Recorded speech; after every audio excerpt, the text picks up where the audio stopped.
Later on, we're going to change the subject completely. We want to know if you think cask ale should be given heritage status. I feel like I need a pint right now. Campaigners say it's more than just a drink, it's part of who we are. Do you agree with that? First, I want your calls on this. Should airlines make passengers wear their seatbelts for the entire flight? 0207 862 2222, that's the number. Get your calls in now. Aviation experts have suggested making seatbelts for the entire flight mandatory because there's now more turbulence than ever. Last week, a Delta flight to Amsterdam hit severe clear air turbulence less than 45 minutes after takeoff, which resulted in 25 people being taken to hospital.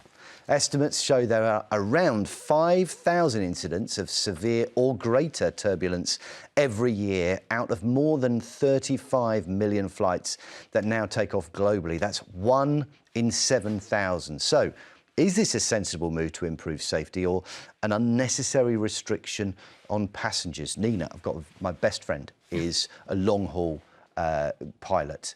He says in 20,000 hours of flying, he's had 2 severe air turbulence incidents. That doesn't feel like a lot. And yet for that, we're forcing people to stay belted into their seats. Feels a little bit draconian, doesn't it? No, we wear a seatbelt when we go in a car.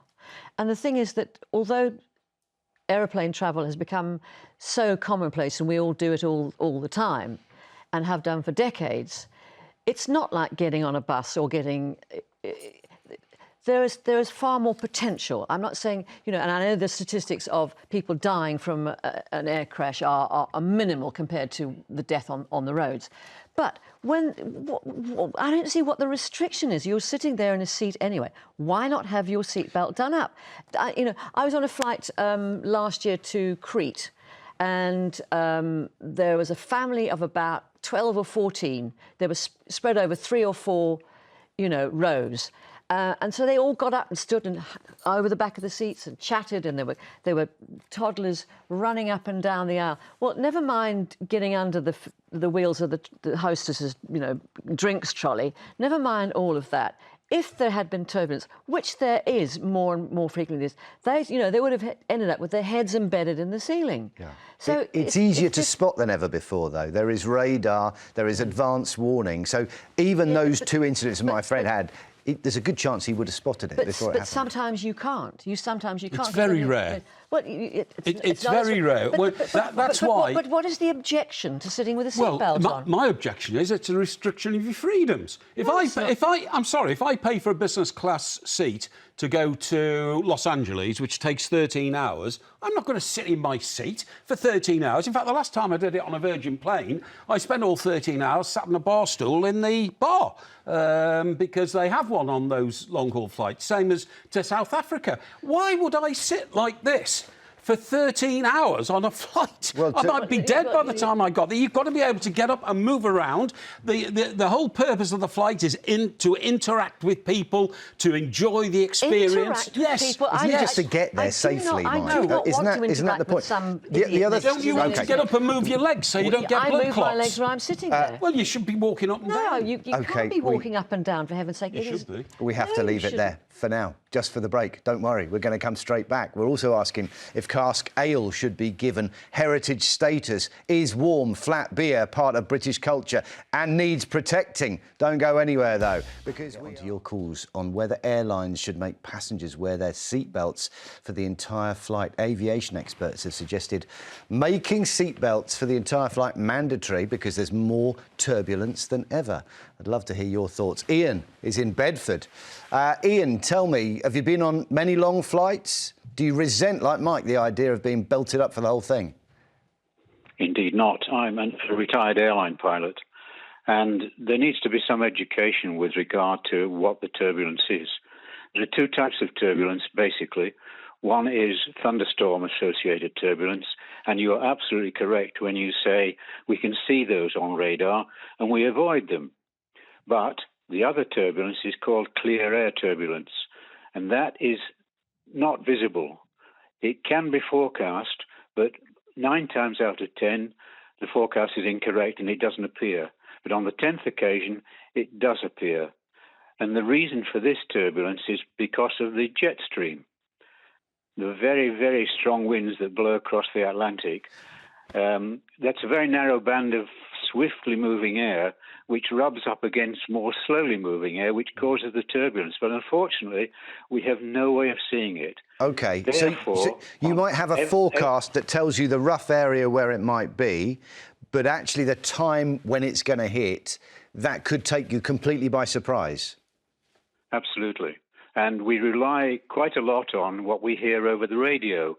We hear people saying, oh, experiencing clear air turbulence. Can we descend? Can we climb to get out of it? And it's a fairly narrow band of very swiftly moving air. Ian, can I ask you, Ian, I'm sorry. can I just ask one question, Ian? When you are flying as a pilot, do you ever take your belt off? Because that has to be the absolute acid test. Would you ever take your belt off and relax because it's uncomfortable, or are you always belted in? Absolutely not, and I'm sure other aircrew do the same, make sure we're very tightly belted in, because the turbulence can be such, the negative G can be such, you can slide out from a loosely fitted belt. OK. And Can I ask... with regard to the passengers... I'm sorry, Nina, go ahead. No, you go and say what you were going to say. With regard to the passengers, we always, from the flight deck and from the cabin crew, tell people to wear their seatbelts at all times, because we cannot predict this turbulence, and it can be so violent that, as you've seen, people are thrown about in the cabin.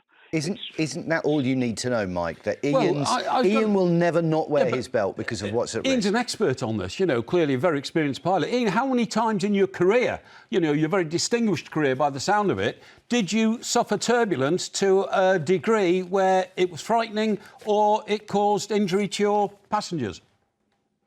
Really only from time to time, Mike. Possibly, if I could put a number on it, 1 out of 100 flights. Well, there you go. Less than that. Yeah, and what I mean is it worth imposing new conditions on the passengers for 1 in 100? It's like saying to a driver of a car, you mustn't drive over 30 miles an hour in case you get a burst tyre. It happens very rarely, but it's something you have to cope with. Well, hold on, we all wear seatbelts at the moment, Mike, so it kind of proves that we have, as a society, decided that this is the sensible and safe thing to do. Well, in a car, you mean? Yeah. Yeah, but I'm talking about the burst tyre syndrome, where the car can go off the road, That's irrelevant. Ian, I was going to say, I was once on a flight from London to Paris, which was struck by lightning, and the plane went whoops like that, and then pretty much a lot of the electrics went, and we had no communication from the captain until we landed in Paris, and he said, I'm terribly sorry, I couldn't communicate with you but I had caught a glimpse of the two hostesses who were behind the curtain, as it were, and they were, before they collected themselves and came out, they were kind of clutching each other like that. So these things do happen, don't they? Nina made a very good point, actually, Matt, in that she said we sit in our cars with seatbelts on, and it doesn't faze us one bit. Mm. Can I ask you, though, Ian, because very few of us sit in a car for 12 hours at a time. Exactly. Does it change the vibe, the atmosphere of the flight if everybody is belted in for what could be, many hours at a time? Do they become harder to handle for the cabin crew? Not at all. No, it becomes like sitting in the car. The time length is not a problem at all. Mm. OK. I they still are quite think different things, aren't they? Car travel, It's complete, The thing is, I don't understand the objection to the restriction. I mean, obviously you have to take the seatbelt off to go to the loo, but if the sign comes on and you keep your seatbelt fastened, well, you just have to hang on, basically. But other than that, why on earth would you want to be leaping about? Well, you can move your legs perfectly easily. Yeah, but, as I say, if you pay for a business class seat or even a first class seat... So what? If you're in first class, you can't be expected, because the seats are very wide, there's lots of space, and the whole idea is that you can socialise with other people in that cabin. Go on to socialise. What's wrong with that? In a first class or a business class, you have a bed that will go flat. You don't need to get up and move your legs. Depends what time of day it is. We have to think about DVT as well, deep vein thrombosis as well. Yeah. People do need, on a long flight, It would make a lot of sense for them to have some kind of mobility during that flight. No, you know, it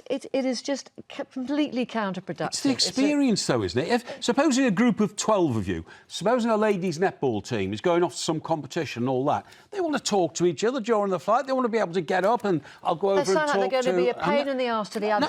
I doubt There's it. nothing worse than a group of people or a large family or a group of people who want to yak. Well, I think it's very social. I think it makes it a social event. It's not a social occasion. I mean, It's a beautiful you're a bit of a image you stick in the paint, mud, Mike. Nina, that's your It problem. really is. I'm not a right. stick in the mud. I'm just saying it is idiotic to risk your life. Nina's or a stick in her risk other seat. people. That's all she is. Thank you so much, guys. Thanks for that call, Ian. It's lovely to have some expert opinion there.